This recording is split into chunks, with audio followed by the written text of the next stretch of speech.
And they could find themselves playing in a VFL Premiership team in a grand final, which would be wonderful if you just started out your footy in a suburban league somewhere. West with strength, nowhere to go.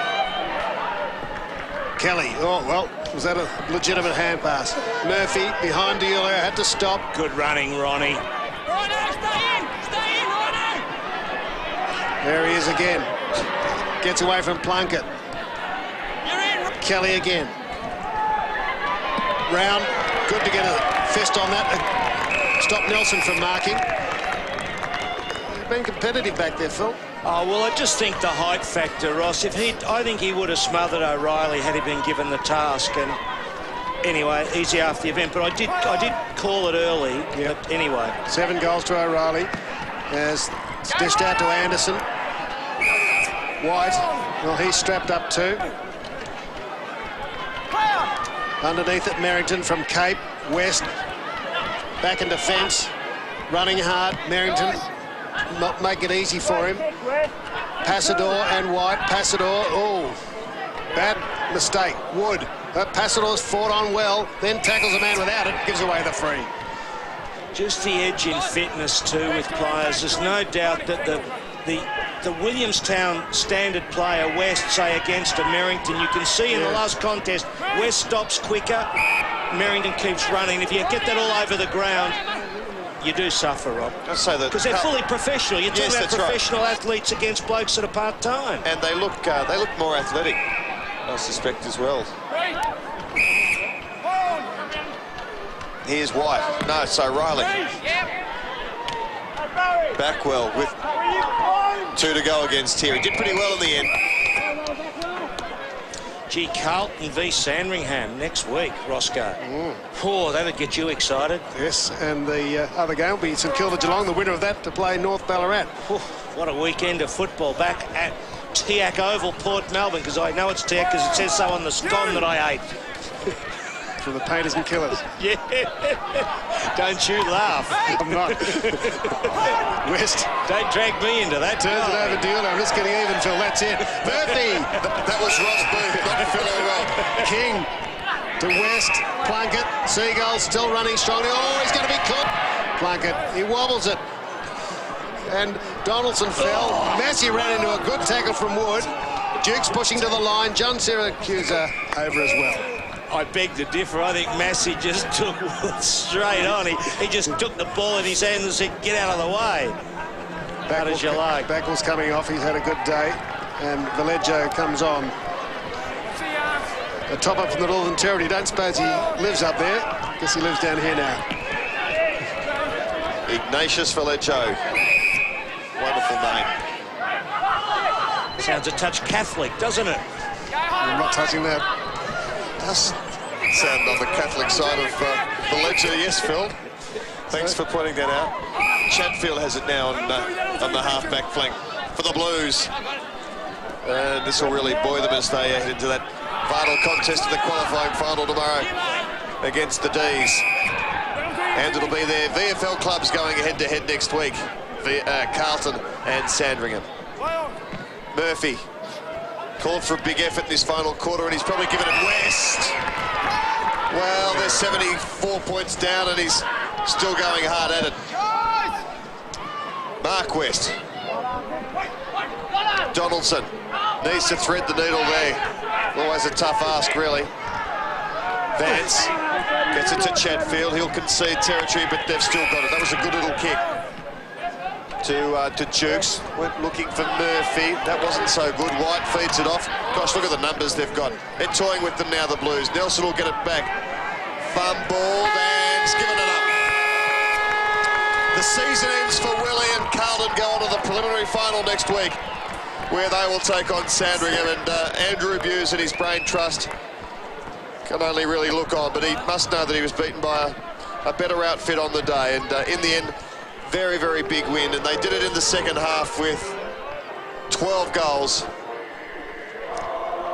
And there's that famous song building out here. So yeah, so it just too smart, too strong, and I think Andrew Buse really faced with a conundrum at just about every turn, Rob, wasn't he? You know, trying to get the balance right. And I made comments about what I thought they might have been able to do. It's easier from up here than down on the deck when things are, your whole season's caught up. And there's Sadi Ghazi, the champion little bloke, began his career in 1989, won the Liston Trophy with the Seagulls, missed the grand final in 1990, that great premiership. He's been a great player. I had him as a player down in 1989, I think, in the Carnival. We won, the VFA won the old Carnival at Tasmania.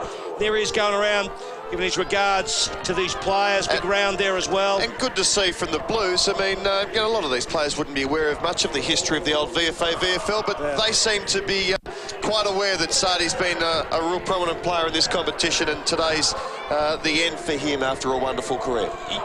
Yes, and we'll see. There was some fiery play early, and the TXU Power Player of the Day award. Have a look at this. Oh, yes. Two blokes going hard at it. Justin Murphy could be entitled to get it also, Robin. You made that call. Did we mean Murphy or West? But I think in the end, we'd have to say Westy. Not a bad hit. And he took him on, and he also put his body at risk too. It was side on. It was all fair. Oh, it's what blokes like in football sometimes. So big victory to this Carlton. Williamstown hit them hard early, and they've withstood that challenge and emerged victorious by 74 points. And a lot of their senior players were very, very good. Down to the boundary line, here's Ross Booth. Roscoe. Thanks, Rob. Our man of the match this week, Carlton on-baller Heath Culpitt. Heath, Stan has some keys for you. Congratulations, Heath. Right. Very convincing win after last week. Half a coffee forward, keys to the coffee forward. All right, thanks, coffee forward. Nice. Well done, Heath. That was a great effort by the Blues after last week getting whipped by North Ballarat. Yeah, we went up to North Ballarat, and to their credit, they put in a good hard fought, and this week we bounced back, and we'll look forward to next week. You're pretty physical. I mean, I think a few more bumps better than the one you dished out to Fraser Brown at Williamstown. Yeah, it's pretty physical out there, you know. It's hopefully we can keep up our, you know, be physical and keep winning. And so Sandringham next week. Yeah, is that who it is? That's right. No worries. We'll, okay. We'll look forward to playing Sandringham. Okay, and he wouldn't have done his chances of making the seniors again any harm at all. Heath Culpitt, our man of the match. All right, thanks. Thank you. Good on you, Ross with Heath Culpitt there, and yeah, he was good, wasn't he? Today he goes pretty hard at it, Heath Culpitt, and uses it quite well. When he goes long, Ross Lyon wasn't so sure about his short passing. Well, yes, I mean, they could fiddle around a bit at times because they had a lot of the ball, didn't they? And, I mean, I think for their senior, if they're going to make it in the seniors, they've got to deliver that ball well. But they had a lot of good players. You know, too strong in the end under pressure, really. And I felt for Andrew Buse, you know, he's trying to move the magnetic board. He knew that he had to get the ascendancy on the magnetic board, you know. But in the end, it was just too hard. They had too many tools, the back half. And Ross Lyon said they'd exploit the back half, Rob, and they did. Yeah, he was spot on. Stephen O'Reilly kicked 7 goals today in a great return as the key forward. Now, let's go through some Carlton players who are pressing for senior selection as this final series develops. Culpitt, he was good, obviously. Very good. Christou? Very good. Well, I mean, he looks like he's pretty even. Murphy, I think, is another who seemed to be in control of the body. Bit hard to judge with O'Reilly because not enough sufficient opposition. If he'd had round all day or he had to work hard against them tall, different story. OK, from a Williamstown point of view, they had a number of players who may yet line up with the Bulldogs as their finals campaign if they get past Brisbane progresses. Now, what about Jimmy Plunkett? Well, Plunkett's a really good hard player, no doubt about that. Quiet that quiet he was. He wasn't right up to it and he sprayed the ball a bit. Bowden against quality opposition didn't do as well, so that's puts a little question mark there. So Dooley did a lot of good things, but you see him in the front row. But an aspect of his game that I'd query, a little bit too attacking at times in contests, not punching the ball away. And Andrew Buse will be taking them through the game. A tough game for them. It was one of those games where if you played it again next week, you could get a much different result if they knew as much now next time as they know at this point in time. So a tricky one, I think, a bit undermanned, the Seagulls. But to tell you what, Rob, it was nice and physical early. Oh, there was like genuine melees on, a couple thrown, and it meant a lot to both sides, this one. Well, it did, and I think the good thing for the AFL coaches is that they've got to play in a tight tight condition. So looking in, David Parker to look at it and say, well, gee, my boys are going at it hard. He knows who's going at it hard. The same for Terry Wallace, looking at any of the Seagull players and in against good quality opposition. So, you know, great game tomorrow and a great round of football we've got ahead of us. Oh, you know what Northport it's like. You stick a roof over it. It'll be just like the Docklands Stadium. That'll be a beauty. Next, that's tomorrow, St Kilda and Geelong, and we're back here again tomorrow afternoon. And, of course, next week we've got the preliminary finals between Sandringham and Carlton.